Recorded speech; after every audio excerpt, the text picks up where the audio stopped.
Meus irmãos, eu convido a igreja a abrir suas Bíblias em Êxodo, capítulo 20, versículo 18 a 21. Nós encerramos os 10 mandamentos, como os irmãos já sabem.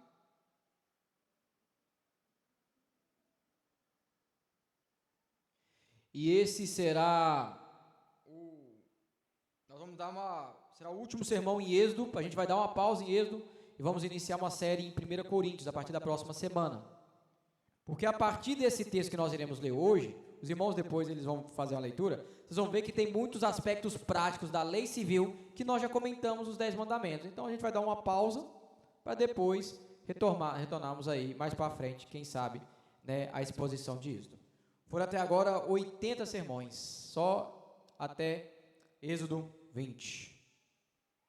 Êxodo 20, versículo 18 ao 21. Diz assim a palavra de Deus. Todo o povo presenciou os trovões e os relâmpagos, e o clangor da trombeta, e o monte fumegante. E o povo, observando, se estremeceu e ficou de longe. Disseram a Moisés: fala-nos tu, e te ouviremos. Porém não fale Deus conosco, para que não morramos. Respondeu Moisés ao povo: não temais.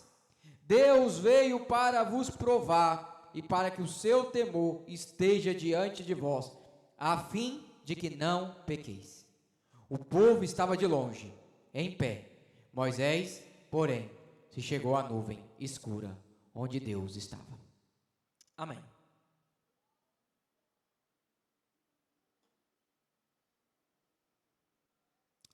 Como você lida com medo? Como você lida com medo? Né, nós temos aí, você já deve ter passado por isso, né?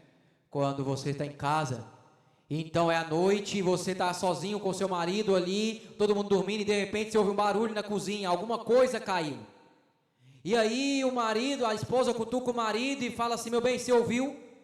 O marido, se for muito inteligente, ele diz assim: rapaz, eu acho que não. Se você ouviu, né? Eu não ouvi não. Eu ouvi sim. Alguma coisa aconteceu. Vai lá ver. Vai lá ver. A gente pensa que todo homem vai na capacidade ali, na força ali, né? Mas nós devemos lembrar também que, se tiver outra pessoa lá, nós temos que encarar essa batalha. Mas é algo que a gente fica um pouco receoso. A gente vai, mas a gente também não vai com essa coragem toda, né? Ou seja, o medo, ele é algo que nos atinge muitas vezes.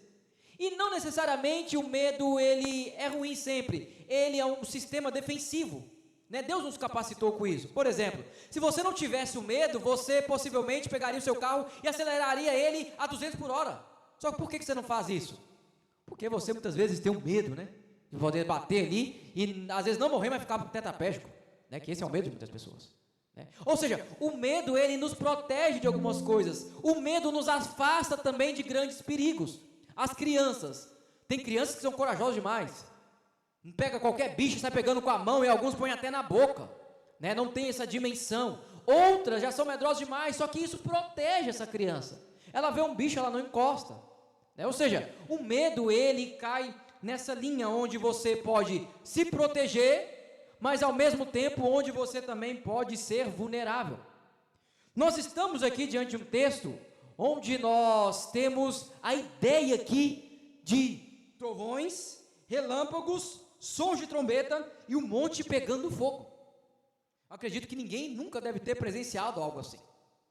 Nunca deve ter presenciado algo assim, né? Pense só você, olhando para uma montanha, e você ao pé dessa montanha, e começa a aparecer trovões e mais trovões, e um som ensurdecedor de trombeta. Então relâmpagos, barulho ensurdecedor, e isso tudo pegando fogo. O que você faria? O que você faria? Se um barulhinho na cozinha já é suficiente para a gente, às vezes, ficar com o pé atrás, né? Imagine com sons desse. Mas o ponto aqui que nós temos que considerar, nesse texto, no versículo 18 ao 21, é: por quê? Por que que este texto, ele vem logo após a finalização dos 10 mandamentos, da lei moral? Por quê? Porque lembre-se, meus irmãos, que a lei moral, os 10 mandamentos, né? Eles vieram para deixar-nos muito assustados. E de fato, os 10 mandamentos assustou muitas pessoas, assustou quase todos nós. Os 10 mandamentos, ele trouxe aqui revelações que muitos de nós falam assim: meu Deus, quão pecador eu sou. Nós trouxemos aqui teologia bíblica aqui, né? Fomos em vários textos da Bíblia, teologia histórica aqui, como os 10 mandamentos se aplicam na vida prática. Foram vários sermões, só nos 10 mandamentos. Nós começamos em 13 de outubro do ano passado, né? E terminamos semana passada. Foram 24 sermões só nos 10 mandamentos. E graças a Deus eu terminei vivo. Isso é uma coisa boa, né? Eu me considero um sobrevivente. Eu falei que quando eu cheguei no 6º mandamento, eu falei: quem sabe eu chego vivo até o final. E graças a Deus cheguei. Ou seja, meus irmãos, nós sobrevivemos, nós vencemos. Mas de tantos sermões nos 10 mandamentos, eu acredito que a definição final e a conclusão final que nós devemos chegar quando estudamos os 10 mandamentos é: todos somos incapazes de cumprir perfeitamente a lei de Deus. É essa a conclusão que nós chegamos. É impossível para o homem cumprir a lei de Deus perfeitamente. Mas isso não quer dizer que a lei de Deus que é ruim. Isso quer dizer que nós somos imperfeitos e pecadores. A lei de Deus, Paulo vai dizer, é boa, santa. O salmista vai dizer, é perfeita. Ou seja, o problema não está na lei, o problema está na nossa incapacidade de cumprir essa lei perfeitamente. E é curioso porque os 10 mandamentos deixou uma coisa muito clara, né? Os 10 mandamentos deixou algo bem claro, que foi: Deus governa cada detalhe de nossas vidas. E se os irmãos olharem a lei civis que vão vir logo de seguida, vai ver que Deus governa exatamente cada detalhe. Desde o que você vai comer, desde quando vai comer, onde você vai trabalhar, com o que você vai gastar seu dinheiro. Ou seja, na nossa sociedade hoje, onde nós falamos, na minha casa quem manda é eu, aqueles que são crentes em Cristo Jesus dizem, na minha casa quem manda é Deus. Deus invade a nossa privacidade. Deus não diz que você tem autonomia ou liberdade para fazer o que você quer. Deus diz que você deve seguir a lei, e essa lei é a lei dele. Porque lembre-se que nós já falamos, se você não segue a lei de Deus, você segue outra lei. Só que outra lei não é perfeita como a lei de Deus. Ou seja, nós vimos isso de maneira bem clara. Nós vimos, por exemplo, os 4 primeiros mandamentos, onde é de nós para com Deus. Nós vimos que Deus requer exclusividade. Nós vimos que Deus odeia o ecumenismo. Deus odeia essa mentalidade que nós temos aí, politeísta, né, pluralista, onde todos os caminhos podem levar a Deus. Deus odeia isso. Deus é um Deus exclusivista. Deus é um Deus que diz: eu sou o Senhor teu Deus, um Deus pessoal. Não é um Deus genérico. Eu li hoje, né, de manhã, os irmãos que vieram acompanhar, né, nós falamos a respeito do caso de um pastor que ele pregou na Bahia, né, nas favelas, e ele pregou contra o Comando Vermelho. E aí ele falou assim: Jesus Cristo é maior do que o Comando Vermelho, Jesus Cristo é maior que Fernandinho Beiramar, Jesus Cristo é maior do que qualquer facção. E aí ele teve uma resposta mediante aquilo, que foi a morte, mataram ele, né? Entretanto, esse pastor, nesse sentido, ele está certo. Jesus Cristo, ele governa sobre todas as coisas, né? E nós já falamos isso também, os irmãos, né? As facções hoje nada mais é do que religiões, né? Ali não é apenas um crime organizado, é uma religião, onde você tem chefe, onde eles mandam quem vai estudar ou quem não vai. Já viu isso, né? Onde eles mandam quem vai abrir comércio ou quem vai fechar comércio. Eles têm músicas, eles têm bandeiras, né? Eles têm marcas, logotipos, eles têm tudo. Você não pode sair por sair. Ou seja, é uma religião. E assim como os narcoterroristas do México devem ser combatidos, né? Assim também como os narcoterroristas da Colômbia devem ser combatidos, que perseguem a igreja, assim também qualquer outra facção deve ser combatida. Porque nós devemos declarar que só Cristo Jesus é o Senhor. E um dos comentários, a gente falou isso mais cedo, né? Um dos comentários das pessoas falando assim, era um homem que era da Ubanda, né? Ele falou assim: olha, este homem é doido, eu tenho a minha religião e fico com a minha religião dentro da minha casa juntamente com os meus orixás. Eu jamais faria o que esse homem fez, né? Exatamente. Por quê? Porque o Deus dessa pessoa é um Deus falso. Porque o Deus dessa pessoa não pode transformar vidas. Por isso que a fé dessa pessoa que fica em casa mesmo. Entretanto, a fé da igreja deve ser uma fé pública. A fé da igreja deve ser uma fé externa. A igreja foi chamada para pregar o evangelho, anunciar às nações que Cristo é o Senhor. Essa é a mensagem do evangelho. E esse é o resumo do primeiro mandamento. O resumo do segundo mandamento é que Deus tem um modo pelo qual Ele aceita ser adorado. Nós não podemos inventar nada, não podemos criar nenhum outro modo. Deus revelou e disse exatamente como Ele deve ser adorado, e qualquer invenção é humana. Ou seja, é o princípio regulador do culto, nós falamos isso, né? E nós vimos hoje de manhã, né, que isso é um princípio da teologia do pacto, né? Ou seja, aquele que quer ser reformado, mas fala que quer um culto aberto, expansivo, ele não é reformado. Porque reformado é ser aliancista, nós estamos vendo na escola dominical. Então aquele que quer aprender sobre aliancismo e o que é ser reformado, venha na escola dominical. E nós temos visto que ser reformado é de fato ser aliancista, historicamente, biblicamente. E o culto reformado é um culto conforme as escrituras, é regulado pela palavra de Deus. Esse foi o segundo mandamento. O terceiro mandamento, nós vimos que nós devemos honrar o nome do Senhor, não devemos jurar falsamente. E o quarto mandamento a respeito do dia do Senhor. Então, depois disso, nós temos o quinto mandamento que nós entramos, onde fala da responsabilidade da casa, dos pais, né, dos mais velhos para com os mais novos, né, da autoridade do governo para com o subordinado, do chefe para com os funcionários. E sendo assim, diante disso, nós devemos reafirmar essas verdades, né? O marido, de fato, ele é autoridade em casa, como a Bíblia assim o diz, né? A mulher, ela é auxiliadora, chamada para edificar a sua casa, a sua família e submeter a mesma missão que foi dada ao marido. Nós não cremos no igualitarismo, não há papéis iguais, não são iguais. Deus deu uma função para cada um, e a mulher glorifica a Deus na sua função, e o marido glorifica a Deus na sua função. Nós abominamos autoritarismo, nós abominamos isso. Não se trata de autoritarismo, se trata de sacrifício.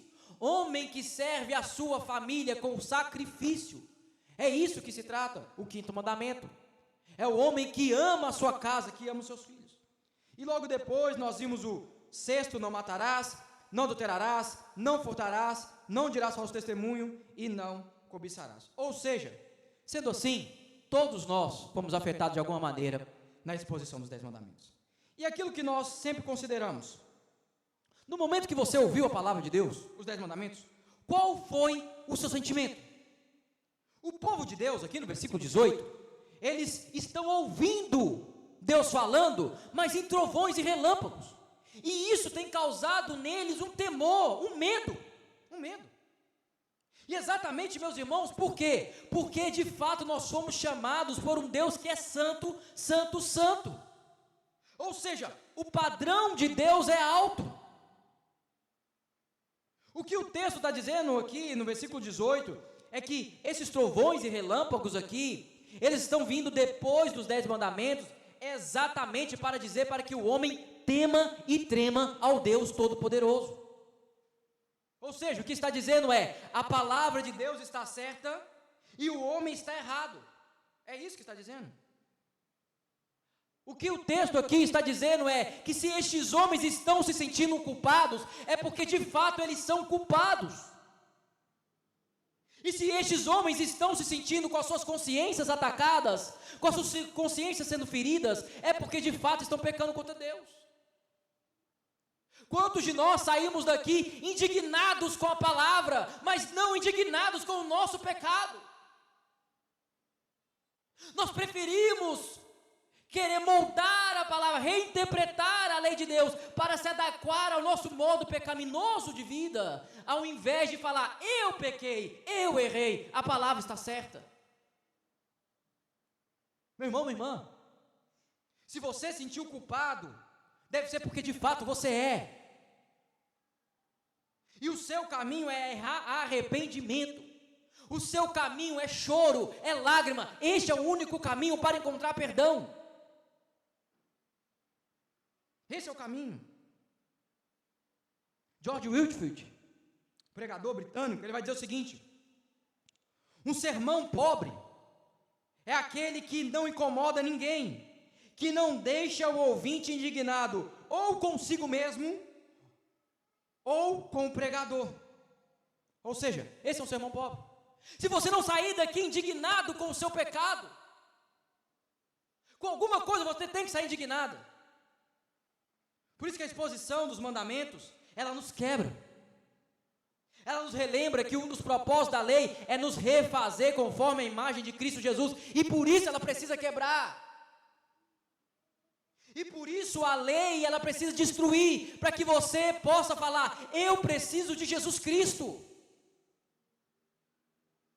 A lei de fato diz que se você cometer o pecado de adultério, isso é pecado, isso te levará para o inferno.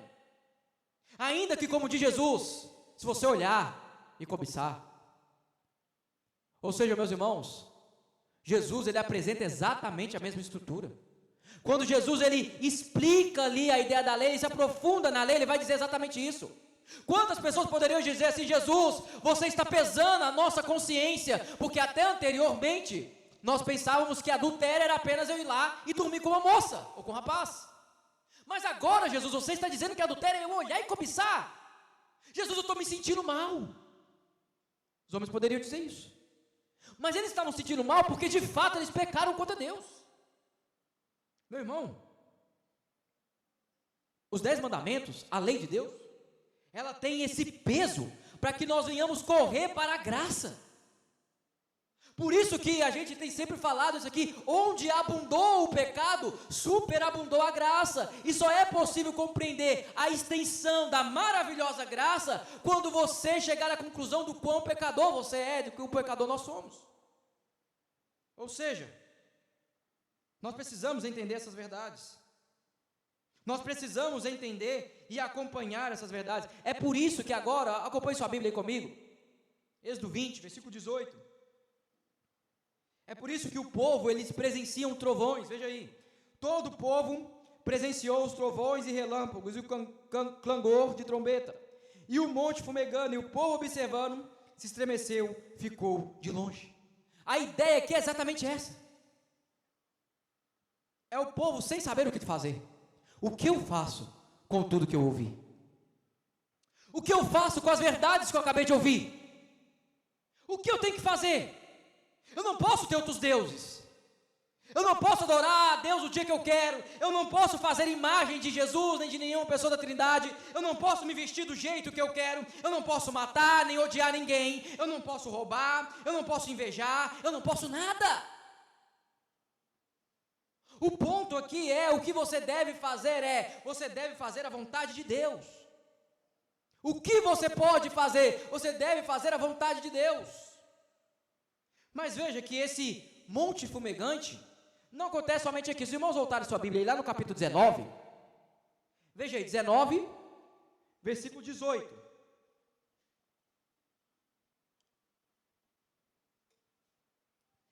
Êxodo 19, versículo 18. O monte ainda estava fumegando. Ou seja, que nós não temos novamente acontecendo. Veja só, Êxodo 19, 18. Todo o monte fumegava, porque o Senhor descera sobre ele em fogo, e sua fumaça subiu como fumaça de uma fornalha, e todo o monte tremia grandemente. Ou seja, tanto antes da lei ser dada, o monte já estava fumegando e já havia trovões. Depois que a lei foi dada, o monte continuou trovejando e continuou também fumegando. E o que isso significa? Isso significa, meus irmãos, que o nosso Deus continua sendo o mesmo Deus e que nós precisamos de um mediador para chegar até esse Deus. É isso aqui que o texto quer nos ensinar. Não tem como o homem subir a este monte, a não ser que haja um mediador entre ele e Deus. Se não houver ninguém para fazer essa ponte, o homem está condenado. Lembre-se que no versículo 8 do capítulo 19, veja aí, o homem fez o compromisso com o Senhor. Olha aí, Êxodo 19, versículo 8. Diz assim: então o povo respondeu a uma: tudo o que o Senhor falou, faremos. E Moisés relatou ao Senhor as palavras do povo. Ou seja, o povo firmou um compromisso. Só que o povo firmou esse compromisso antes de ouvir a lei de Deus. Eu lembro que quando eu preguei esse texto, nós firmamos o compromisso também. Agora, depois que os 10 mandamentos se encerraram, como está o seu compromisso com a lei de Deus? Com a palavra do Senhor? Como está seu compromisso? Lembre-se que nós nos achegamos à lei não para encontrar salvação, mas porque já fomos salvos. Ou seja, meus irmãos, o povo aqui fez um compromisso. Entretanto, este mesmo povo agora estava de longe. Era um povo que falou: serviremos ao Senhor eternamente. Mas na primeira vez que os seus pecados foram confrontados, foi um povo que falou: vamos ficar de longe, que o Senhor não fale conosco. Eles temeram. Eles não conseguiram cumprir o seu voto. Eles viram que o padrão de Deus é alto, e de fato é alto, e que Deus exige perfeição e santidade. E de fato o papel deles aqui está certo, eles têm que se afastar, porque Deus não tem comunhão com trevas. Deus não tem comunhão com pecadores. O nosso catecismo, na pergunta 149, né? Às vezes a gente lê os catecismos lá, né? O catecismo maior, e vê os comentários a respeito dos 10 mandamentos, a gente vê: olha que homens legalistas, olha que legalismo, olha que fariseus. Entretanto, nós esquecemos a pergunta que vai depois do último comentário. Nós não lemos essa.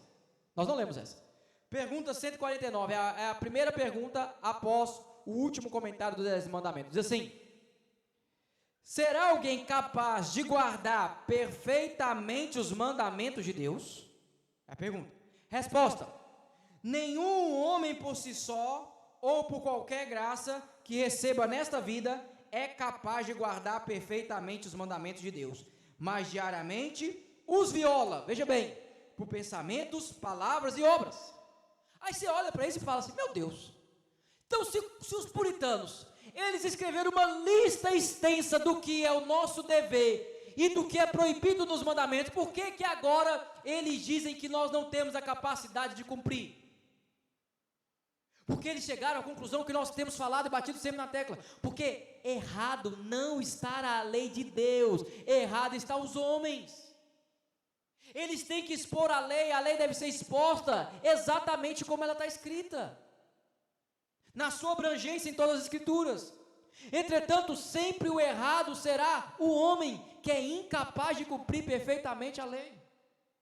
Ou seja, meu irmão, minha irmã, você precisa de um mediador.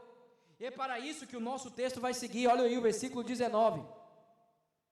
Disseram a Moisés: fala-nos tu, e te ouviremos, porém não fale Deus conosco, para que não morramos. Meus irmãos, a ideia do medo é uma ideia que nós temos bem interessante no mundo. Por exemplo, o medo é algo que muitos homens têm de Deus, mas eles não têm medo, por exemplo, de viver no pecado. Já parou para pensar nisso? O homem, ele tem medo de entregar a sua vida a Deus. Você chega no homem que está vivendo em pecado, na miséria, e você fala assim: entrega a sua vida ao Senhor. Ele tem medo, é um covarde. Entretanto, este mesmo homem não tem medo de continuar vivendo a sua vida em pecado e ser condenado ao inferno. Já parou para pensar nisso? É um homem, na verdade, que tem coragem para pecar. Ele tem coragem, por exemplo, para gritar com a esposa. Ele tem coragem, por exemplo, para arrumar confusão, para roubar, para mentir, para matar. Mas este homem não tem coragem de entregar a sua vida ao Senhor.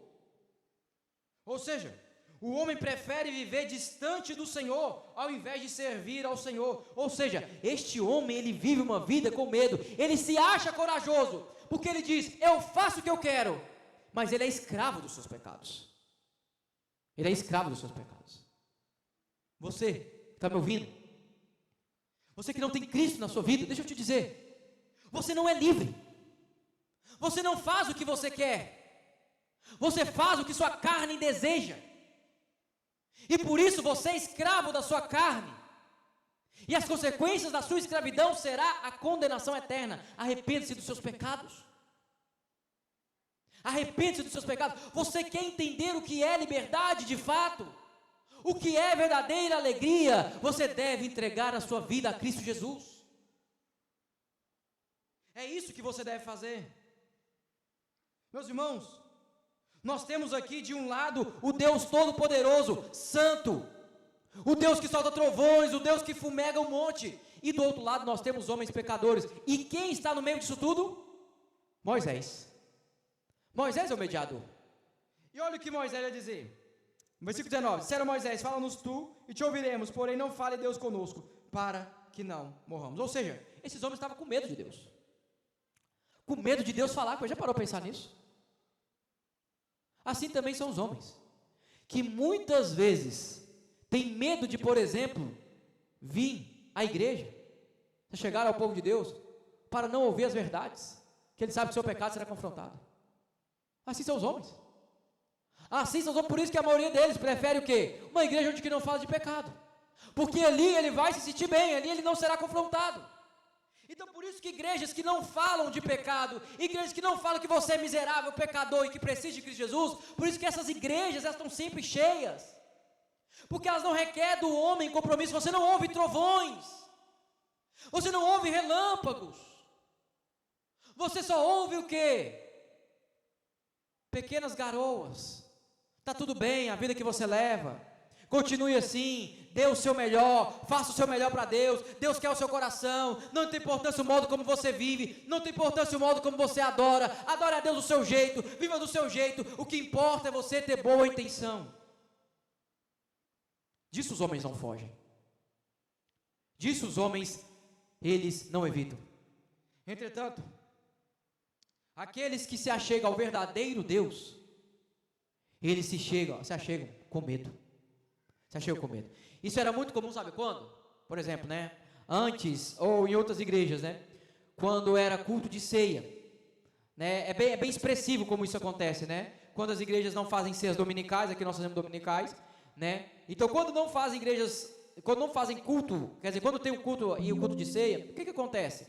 Chega o momento de distribuir a ceia, aquele homem, aquele sem vergonha que está em pecado, o que ele faz? De duas uma. Ou ele despista, baixa a cabeça, e finge que está acontecendo, passa o carrinho, ele não pega nada. Ou ele vai, levanta, vai lá fora no momento da ceia, né? Vai lá, bebe uma água, despista e volta. Por quê? Por que ele faz isso? Porque ele tem medo ali do seu pecado, das pessoas que está vendo ali. Ao invés de, naquele momento, constranger ele, ao ponto de ele falar, eu preciso mudar, eu preciso me arrepender, eu preciso crer em Cristo, não. O que ele faz?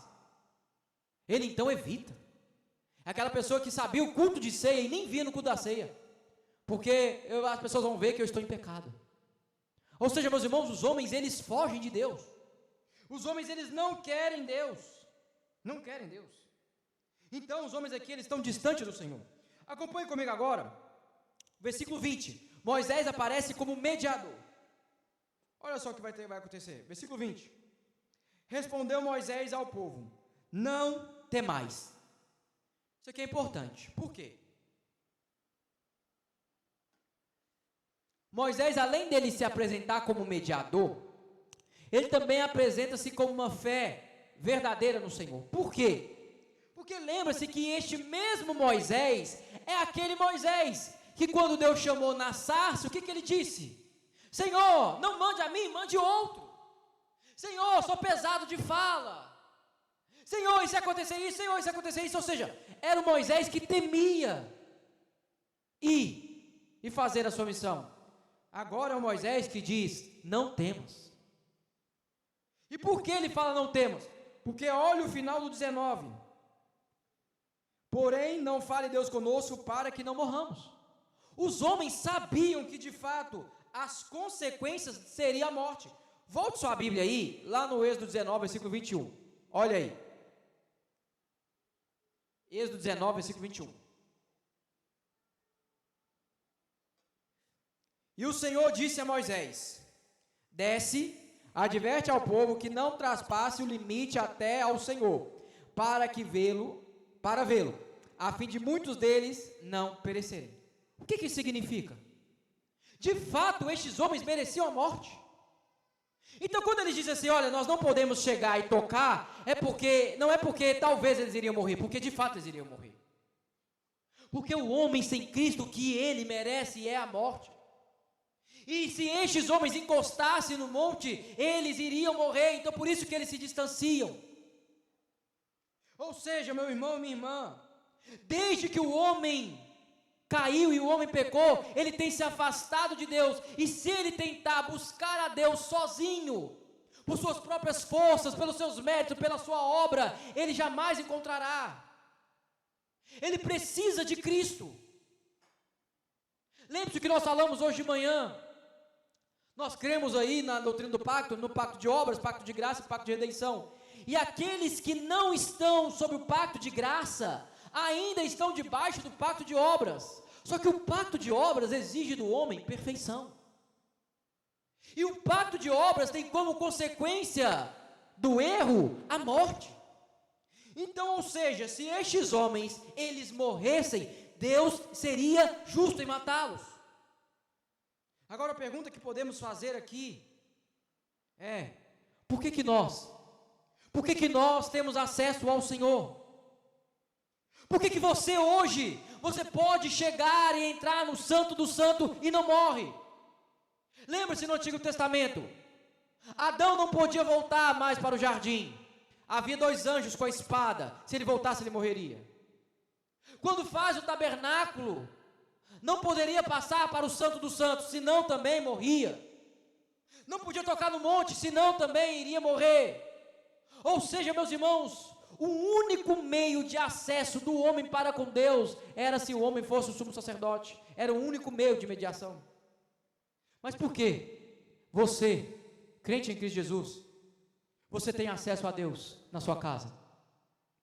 Por que você ouve Deus falar com você por meio da leitura? Por que Deus ouve a sua voz? É por causa de Cristo Jesus, porque Cristo Jesus é o perfeito mediador, porque Cristo Jesus, pelo novo e vivo caminho do seu sangue, Ele então nos deu livre acesso ao Pai. Você entende isso? E a pergunta que podemos fazer é: você tem se achegado ao Senhor? Meu irmão, minha irmã, você não precisa mais de Moisés para se achegar ao Senhor. Você não precisa chegar para Moisés e falar assim: Moisés, fale Deus conosco. Quer dizer, fale você conosco e não Deus. Você pode ouvir Deus falando. Quantas pessoas pensam que o pastor tem oração poderosa? Meu irmão, minha irmã, o pastor é tão pecador quanto. Não tem oração poderosa, não tem poder. Ah, pastor, ora no meu quarto, que essa oração é para... Não existe nada disso. O pastor é tão pecador quanto o mesmo caminho pelo qual um pastor, um presbítero, um oficial se achega ao Senhor, é o mesmo caminho que qualquer um de nós podemos achegar. É o caminho que uma criança pode chegar e falar com Deus. Essa é a ideia do sacerdócio universal dos crentes. Quer dizer que todos nós estamos diante do Senhor e que não precisamos de um mediador humano para nos aproximar de Deus. Você em casa, fecha a porta do seu quarto, ora ao Senhor e Ele estará lá. Você entende isso? Pessoas na antiga aliança morriam quando se chegava diante do Senhor. Você se achega ao Senhor e você tem vida. E por que você não aproveita isso? Qual foi a última vez que você teve vida de oração contínua? Orando, buscando ao Senhor, continuamente, diariamente, rotineiramente. Qual foi a última vez? Qual foi a última vez que você teve vida de leitura das Escrituras, de poder experimentar e ler e falar e ouvir a voz de Deus? Qual foi a última vez? Meus irmãos, nós temos livre acesso ao Senhor, podemos nos achegar a Ele, e Ele ouvirá nossas orações.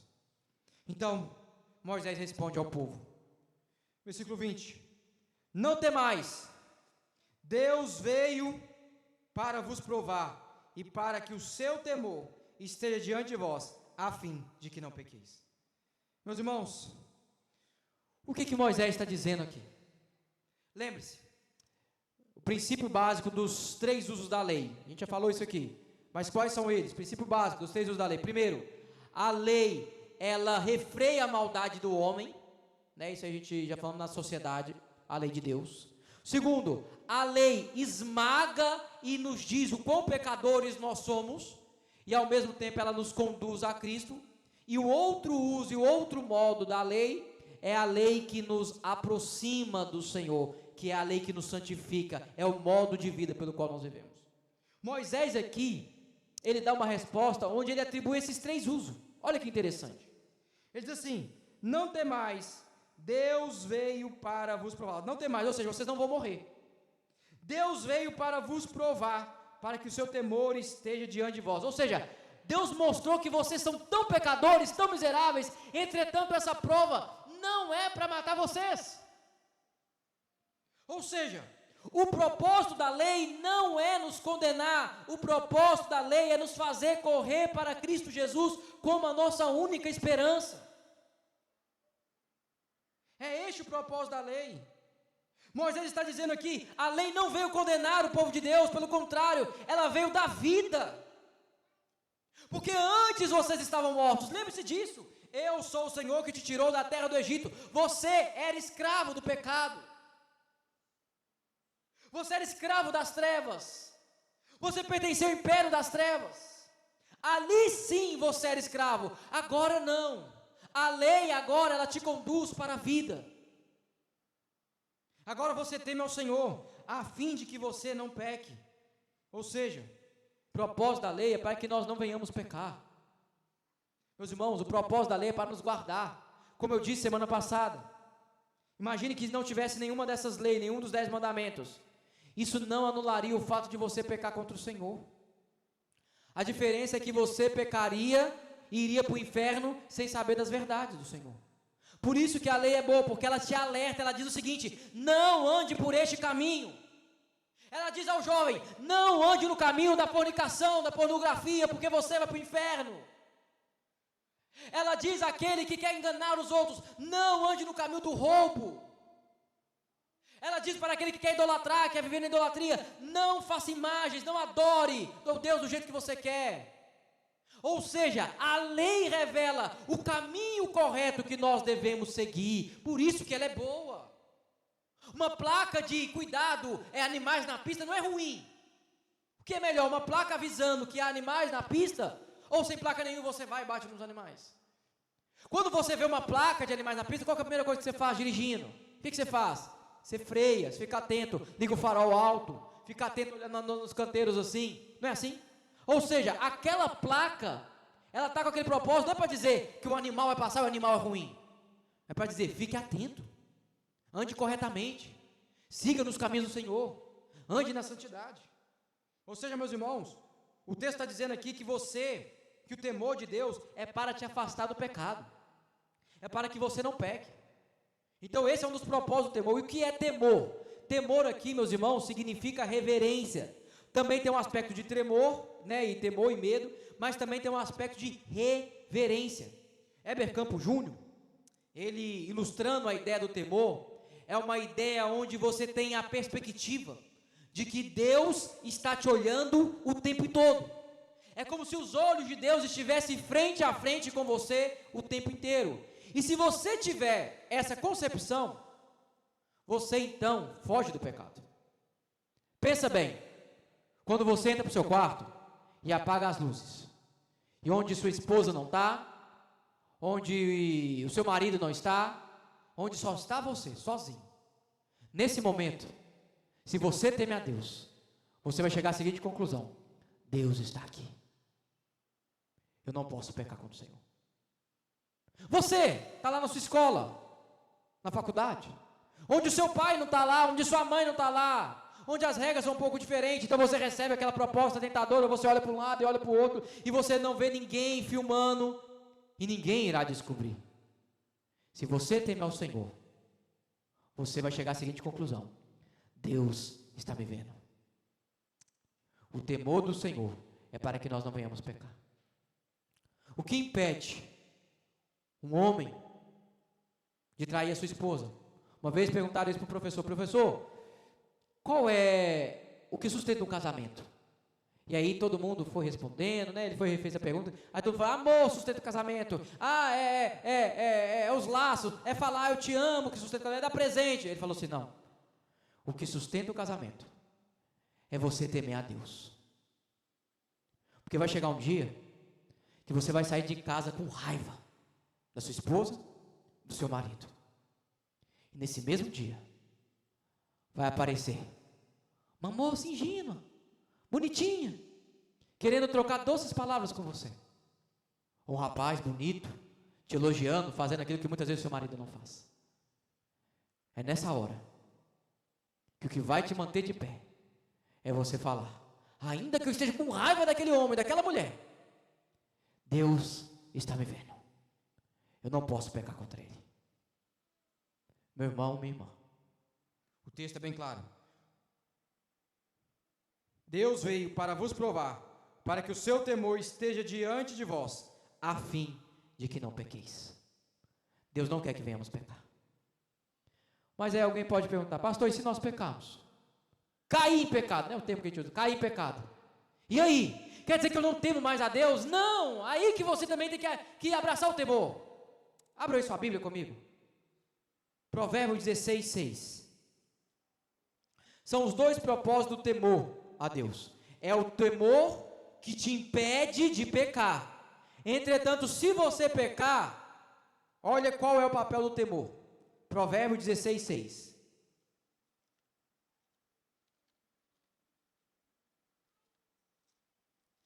Provérbios 16, 6. Diz assim: pela misericórdia e pela verdade se expia a culpa, e pelo temor do Senhor os homens evitam o mal. É aquilo que nós falamos. Pelo temor do Senhor os homens evitam o mal. Não é porque o homem é forte. Não pense você, meu irmão, minha irmã, olhe para mim. Não pense você que você está de pé porque você é forte. Porque se você vacilar um pouquinho, você vai cair. A palavra é bem clara: homem, mulher, crente que Jesus, vigie para que não caia. Orai e vigiai para não cair em tentação. É esse o alerta das Escrituras. Vigilância o tempo inteiro. Vigilância o tempo inteiro. Mas agora volta sua Bíblia em Salmo 130, é o salmo que nós lemos na liturgia. Versículo 4. Olha o que diz.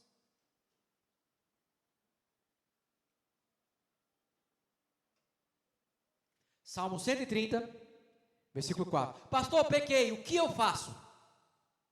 Você deve se aproximar do Senhor em temor. Salmo 130, versículo 4 diz assim: contigo, porém, está o perdão, para que te temo. Aí você fala: peraí, o temor me afastou de pecar. Agora que eu pequei, eu me aproximo do Senhor, e o perdão dele também me causa o temor. Como assim? Meus irmãos, o raciocínio lógico é claro. Veja bem, se você pecou contra o Senhor, não temeu a Deus e caiu, se você se aproximar de Deus, qual seria a consequência lógica da alma que pecar? Morrer. Entretanto, quando você recebe o perdão do Senhor, o que o texto está dizendo é: você merecia a morte, mas então você recebeu o perdão, logo temam ao Senhor. Eu sempre digo isso. Jovem, crianças, adolescentes, adultos, idosos, fujam do pecado, temam a Deus, odeiem o pecado a todo custo. Mas se vocês caírem, não fique distante de Deus, se aproxime do Senhor. Pastor, caí hoje, volte hoje, corre hoje para Cristo, em perdão, em arrependimento, que você encontrará perdão verdadeiramente. Um coração contrito e quebrantado o Senhor não rejeita. Pastor, mas meu pecado foi terrível, foi pior, eu quebrei quase os 10 mandamentos inteiros. Sim, mas é o mesmo mandamento, a mesma lei, a mesma palavra que diz: se aproxime do Senhor, e você receberá o perdão e a graça, por meio de Cristo Jesus. Então, concluindo aqui, versículo 21, voltando em Êxodo, diz assim: o povo estava de longe, em pé. Moisés, porém, se chegou à nuvem escura, onde Deus estava. Meus irmãos, o povo estava de longe, porque o povo precisava de um mediador. Nós, hoje, não estamos mais de longe. Nós estamos perto. O temor passou. Lembre-se, qual era o medo do povo? Versículo 19, para que não morramos. Agora vamos lá em Hebreus, olha que interessante. Vai lá em Hebreus, na sua Bíblia. Hebreus. O medo nosso era a morte. Agora, olha como esse problema foi resolvido. Hebreus, capítulo 2, versículo 14 ao 18. Diz assim: lembre-se que o medo é a morte, mas olha o que vai acontecer. Hebreus 2, 14 a 18. Visto, pois, que os filhos têm participação comum de carne e sangue, destes também ele, igualmente, participou para que por sua morte destruísse aquele que tem o poder da morte, a saber, o diabo. O que está dizendo aqui? O mundo de fato, ele teme a morte, o mundo de fato, ele tem medo de morrer. O mundo de fato tem medo de dar um infarto ali, de dar um aneurisma ali, morrer um AVC e ficar acamado. O mundo morre de medo disso, por quê? Porque de fato eles não têm Cristo como Senhor da vida deles. Eles não têm Cristo como Senhor. Mas e nós, crentes em Cristo? Por que a morte não nos causa mais espanto? Versículo 15. E livrasse todos o que, olha só, pelo pavor da morte, estavam sujeitos à escravidão por toda a vida. Ou seja, Cristo Jesus nos livrou do pavor da morte. Hoje nós podemos nos achegar, porque nem morte, nem vida, nem anjo, nem principados podem nos separar do amor de Deus que está em Jesus Cristo, nosso Senhor. Meu irmão, minha irmã, a morte, por mais terrível que seja, por mais cruel que seja, ela jamais pode te separar de amor de Cristo Jesus, nosso Senhor.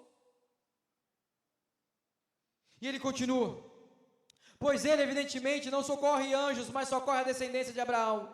Por isso mesmo convinha que em todas as coisas se tornasse semelhante aos irmãos, para ser misericordioso, fiel ao sumo sacerdote, ou seja, o mediador, nas coisas referentes a Deus, para fazer propiciação pelos pecados do povo. E olha o 18: pois naquilo que ele mesmo sofreu, tendo sido tentado, é poderoso para socorrer os que são tentados. Esse é o nosso Cristo. O povo estava distante, longe, com medo da morte. Nós nos achegamos ao Senhor, porque agora não temos mais trovões, porque em Cristo a lei se cumpriu e a obediência de Cristo se aplicou em nós. Entretanto, nos achegamos a Cristo agora, como fiéis servos do Senhor, para que desse modo venhamos por meio dele sermos salvos. Concluindo,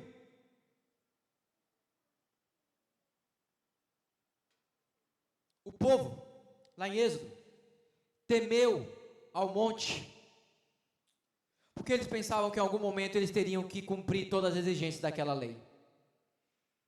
Engano nosso, meus irmãos. Quão enganosos são os nossos corações de pensar que podemos cumprir perfeitamente a lei de Deus.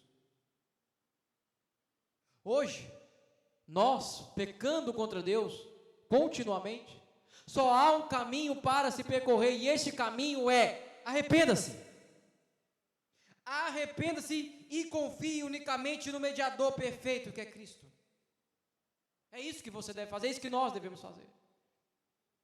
Eu não sei você, mas quando eu olho para mim, para o meu coração, para a minha mente, para aquilo que passa dentro de mim, eu falo: meu Deus do céu, só há um meio de eu ser salvo, que é pela graça do Senhor.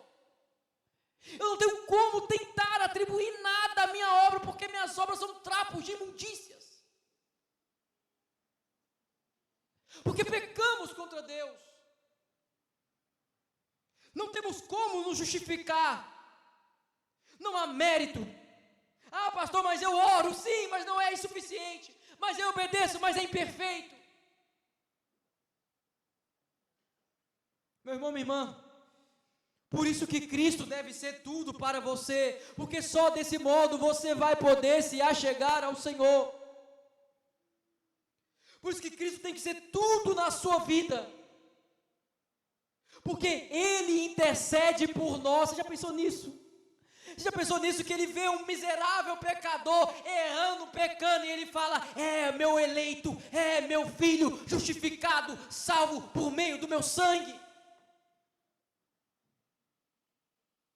Ah, mas ele errou, mas ele pecou. Não, o nosso acusador foi expulso. Agora nós temos um advogado fiel junto ao Pai, que intercede por nós. não há mais culpa, não há mais pavor. Agora temos a vida, uma vida em abundância, e essa vida em abundância vivendo em obediência ao Senhor. Ou seja, hoje nós tememos ao Senhor, mas nós tememos o que poderia ter acontecido e que não vai acontecer pela graça do Senhor. Já pensou nisso? Você teme ao Senhor? Porque se você estivesse em Cristo, você estaria na rua como um maltrapilho, como um moribundo. Ou seja, nós tememos ao Senhor, porque Ele nos deu aquilo que nós não merecíamos. E Ele não nos deu aquilo que nós merecíamos, que era a condenação. Por isso que nós tememos ao Senhor. Por isso que nós nos achegamos ao Senhor. Por isso que as nossas vidas são cobertas do seu amor. A palavra de Deus vai dizer lá em João que nisto está o amor, não em que nós tenhamos amado a Deus. Olha que interessante. Não tem a ver com nós, não que tenhamos amado a Deus, mas que Ele nos amou a nós e enviou o seu Filho para a propiciação do nosso pecado. Ou seja, não se trata de nós, se trata dele, da obra que Ele fez em nós. Ou seja, meu irmão, minha irmã, hoje você pode se chegar à cruz. Você não ouve mais trovões. Você ouve a palavra e a doce voz de Cristo dizendo: vinde, amados do meu Pai, para o reino que estávamos preparados. Essas palavras que nós ouvimos. E ao chegarmos agora para Cristo, a gente chega, Thomas Boston vai dizer isso, que a lei ela faz isso, ela nos expulsa, para dizer que somos incapazes. Mas ela nos leva para Cristo, para aquele que foi o único que cumpriu tudo. E agora a lei, Cristo nos diz: volte para a minha lei e ande nos meus caminhos. Ou seja, a lei não se anulou, a lei se mantém. E agora a nossa luta é para que venhamos obedecer. Meu irmão, minha irmã, que desse modo venhamos viver. Algumas aplicações práticas aqui. Você que não é crente em Cristo Jesus, você ainda está debaixo da escravidão da lei, do pacto de obras. A lei vai exigir de você perfeição. E se você não for perfeito, você será condenado. Você fala: então o que eu tenho que fazer? Todo mundo pergunta, né? O que eu tenho que fazer? Eu tenho que deixar de fazer isso, deixar de fazer aquilo? Não. Você precisa lançar a sua vida em Cristo, confiar em Cristo, descansar nele, e Ele fará a obra no seu coração. Agora você, crente em Cristo Jesus, você que foi salvo por meio do Cordeiro, você pode se chegar a Ele. Então continue se chegando continuamente. Vai ter dias que vai parecer trovões, noite, nuvens escuras, fogo. Vai ter dias que vão parecer que você vai ter medo. De fato, a gente tem medo. Isso é incredulidade. Nós esquecemos do compromisso que fizemos com o Senhor. Entretanto, nós devemos lembrar o que Cristo fez por nós. Nós devemos lembrar das obras de Cristo. Então ter a nossa fé fortalecida no Senhor. Porque o perfeito amor lança fora todo medo. Todo medo. E o perfeito amor está em Cristo. Por isso confie unicamente nas obras de Cristo, nos méritos de Cristo, na graça dele, e somente por meio dele nós seremos salvos. Que Deus fortaleça a nossa fé. Que Deus nos faça nos achegar cada vez mais a Ele, em obediência, em temor e tremor. Amém. Vamos orar.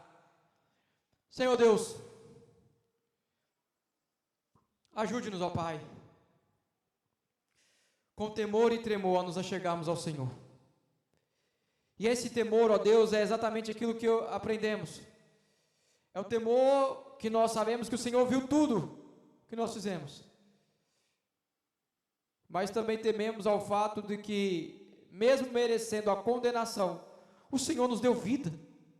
Que amor é esse? Que graça é essa?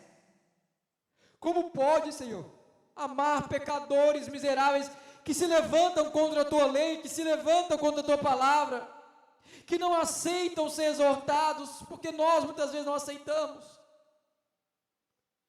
Ó Deus, tenha misericórdia de nós. Mesmo assim, sendo pecadores, a tua graça nos alcançou, a tua graça nos atraiu, o teu amor, o amor eletivo de Deus, nos trouxe para perto do Senhor, pelo novo e vivo caminho em Cristo Jesus. Que venhamos nos achegar neste caminho todos os dias. Livra-nos, ó Pai, de todo tropeço, livra-nos, ó Pai, do pecado, dai-nos, Senhor, o temor, porque o temor do Senhor é o princípio da sabedoria. Dai-nos temor para não pecarmos contra Ti, para fugirmos do pecado, fugirmos da aparência do mal. Se todavia pecarmos, que venhamos nos achegar ao Senhor, clamando o Teu perdão, clamando a Tua graça, e encontrar o perdão em Cristo Jesus, porque um coração contrito e quebrantado, o Senhor não rejeita, e é confiado não em nós, não em nossos méritos, mas é confiado nas méritos de Cristo, na obra de Cristo, é que nós então oramos, em nome de Jesus, amém.